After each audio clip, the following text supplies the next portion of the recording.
भाजप सोबत गेलेल्यांना निवडणुकीत भाजपच्या चिन्हावर लढावं लागेल असं म्हणत रोहित पवार यांनी अजित पवार गटावर निशाणा साधलाय। तर बाल बच्च्यांनी आम्हाला राजकारण शिकवू नये असं सुनील तटकरे यांनी पलटवार केलं।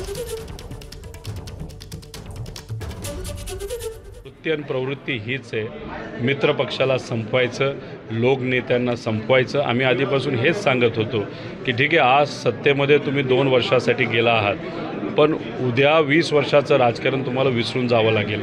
कारण बीजेपी कधीही दुसऱ्या मित्रपक्षाला मोठं होऊन देत नाही।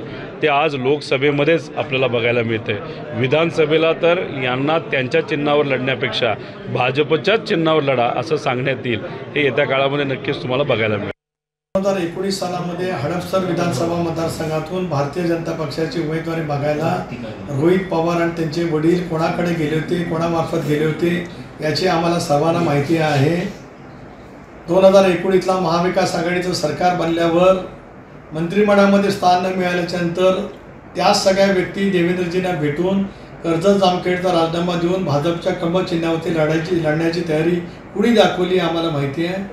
बाल बच्च्याने आम्हाला राजकारण शिकवलं। एबीपी माझा, उघडा डोळे बघा नीट।